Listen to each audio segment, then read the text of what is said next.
देखो, Apple watch ऐसी tool है ना, सिर्फ नोटिफिकेशंस या स्टेप्स देखने के लिए नहीं है। जब तक तुम उसके रियल फीचर्स एक्सप्लोर नहीं करते, तब तक तुम एक्चुअली उसका फुल पोटेंशियल यूज ही नहीं कर रहे हो।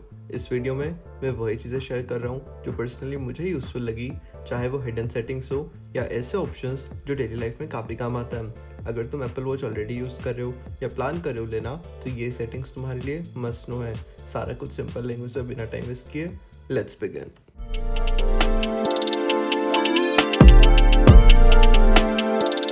वॉचओएस 10 के बाद एप्पल वॉच का पूरा यूआई चेंज हो गया है। पहले साइड बटन प्रेस करते ही रीसेंट ऐप्स ओपन हो जाते थे, बट अब वही बटन से कंट्रोल सेंटर ओपन होता है। अब अगर तुम्हें रीसेंट ऐप्स देखना है तो क्राउन को डबल प्रेस करना पड़ता है। बस डिजिटल क्राउन को डबल प्रेस करो, 1-2 सेकंड्स रुकते ही लास्ट यूज्ड ऐप वापस ओपन हो जाता है। Simple and quick.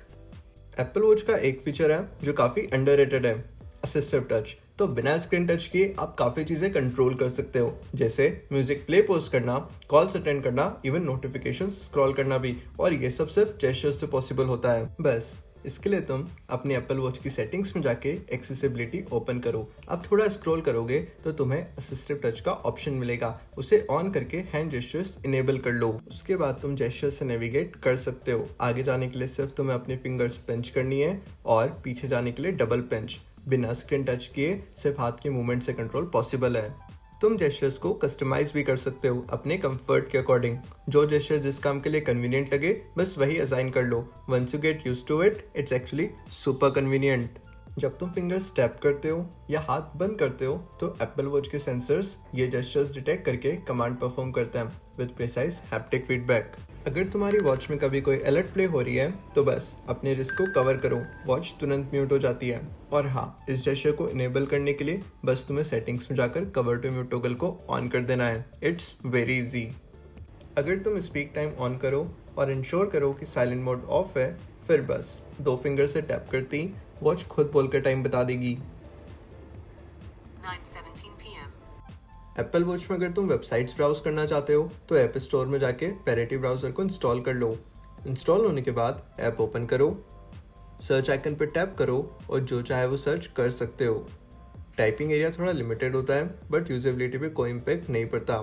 यहाँ प्लस या माइनस के थ्रू तुम अलग अलग सर्च इंजन चूज कर सकते हो। मैं यहाँ गूगल सेलेक्ट कर रहा हूँ और बस फिर तुम एप्पल वॉच पे भी वेब पेजेस ब्राउज कर सकते हो। नए अपडेट के बाद तुम डायरेक्टली स्वाइप करके वॉच फेस चेंज नहीं कर पाते, लेकिन अगर तुम पहले जैसे ही स्वाइप करके वॉच फेसेस स्विच करना चाहते हो तो बस सेटिंग्स में जाके क्लॉक के अंदर swipe to switch watch face को ऑन कर लो। अब तुम इजीली वॉच फेसेस स्विच कर सकते हो। किसी भी ऐप के अंदर हो तो नॉर्मली स्वाइप करने से नोटिफिकेशंस नहीं आते, बट अगर स्क्रीन के टॉप पे थोड़ा सा होल्ड करो तो तुम कहीं से भी नोटिफिकेशन सेंटर एक्सेस कर सकते हो। मिकी वॉच फेस पे एक बार टैप करोगे तो वो करंट टाइम बोलकर बता देता है। It's 10:09. Good night, pal. और अगर तुम स्नूपी वाला वॉच फेस लगाओ तो जैसे ही तुम वॉच को कवर करके ऑन करते हो उसका एनिमेशन चेंज होता रहता है, हर बार एक नया फन मोमेंट। कंपास ऐप के थ्रू तुम ये भी देख सकते हो कि तुम इस वक्त सी लेवल से कितनी हाइट पे हो। Imagine you literally standing above the clouds. जो लोग हाइकिंग या ट्रैकिंग के शौकीन हैं उनके लिए फीचर नेक्स्ट लेवल है।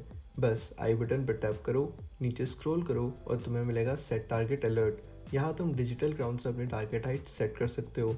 जैसे ही तुम उस लेवल पे पहुँचते हो एप्पल वॉच तुम्हें तुरंत नोटिफाई करती है। वॉचओएस 10 के बाद जब तुम साइड क्राउन से ऐप्स ओपन करते हो तो लेआउट अब कुछ वर्टिकल अलाइनमेंट में आता है। यू कैन ईजिली नेविगेट और अगर स्क्रीन पे थोड़ा होल्ड करो तो ऐप्स को रीअरेंज भी कर सकते हो।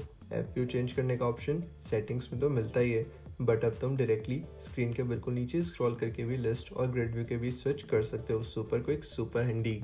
एक्सेसिबिलिटी सेटिंग्स में जब तुम थोड़ा नीचे स्क्रॉल करते हो वहाँ तुम्हें कंट्रोल नियर बाय डिवाइसेस का ऑप्शन मिलता है। इससे तुम अपना आईफोन या आईपैड को डायरेक्टली अपनी वॉच से ही कंट्रोल कर सकते हो, जैसे स्क्रीन स्वाइप करना, वॉल्यूम एडजस्ट करना या इवन बेसिक नेविगेशंस बिना फ़ोन हाथ में लिए। वैसे तो एप्पल वॉच फुल चार्ज के बाद पूरा दिन निकाल देती है। एप्पल वॉच ऐसी सेकंड जेन का ऑफिशियल बैटरी बैकअप 18 आवर्स का है, बट ऑनेस्टली नॉर्मल यूज़ में थोड़ा कम चलता है। अगर तुम थोड़े फीचर्स कॉम्प्रोमाइज़ करके बैटरी और एक्सटेंड करना चाहते हो तो साउंड एंड हैप्टिक्स में जाके क्राउन हैप्टिक्स और सिस्टम हैप्टिक्स को ऑफ कर दो। इसके बाद वॉच में कोई भी वाइब्रेशंस नहीं आएगी और हल्की सी बैटरी सेविंग मिलती है। अब दूसरा तरीका है कंट्रोल सेंटर में जाके बैटरी परसेंटेज आइकन पर टैप करो और लो पावर मोड इनेबल कर दो। ये बैकग्राउंड एक्टिविटी थोड़ी रिड्यूस करता है बट बैटरी लाइफ काफ़ी बूस्ट होती है। और अगर long term battery health maintain रखनी है तो बैटरी के ऑप्शन में बैटरी हेल्थ में जाके ऑप्टिमाइज बैटरी चार्जिंग ऑन कर दो। वॉच तुम्हारे यूजर्स के पैटर्न को समझेगी और उसके हिसाब से स्मार्ट चार्जिंग करेगी। कंट्रोल सेंटर ओपन करके टॉर्च आइकन पे टैप करो और तुम्हारी वॉच लिटरली टॉर्च बन जाती है। डार्क में इतनी ब्राइट होती है कि इजीली काम चल जाता है। और अगर तुम्हें ब्राइटनेस कम या ज़्यादा करनी हो तो बस क्राउन रोटेट करो। एक्सेसिबिलिटी में जाके अगर तुम क्विक एक्शन ऑन कर दो तो तुम अपने एप्पल वॉच को बिना स्क्रीन टच किए कंट्रोल कर पाओगे। बस फिंगर से डबल पंच करके कॉल रिसीव या कट कर सकते हो। म्यूज़िक प्ले पॉज करना हो या फिर अलार्म स्नूज करना, सब हो जाता है। एंड ऑनेस्टली काफ़ी कूल लगता है जब सिर्फ तुम फिंगर्स पिंच करके पूरी वॉच हैंडल कर सकते हो। Just to say, Siri, what song is this? And your Apple Watch will listen to the surrounding music and display the track name along with the artist right on your screen. Whether you are at a party or in a cafe, the moment you hear a song you like, a single voice command is all it takes for your watch to identify it for you.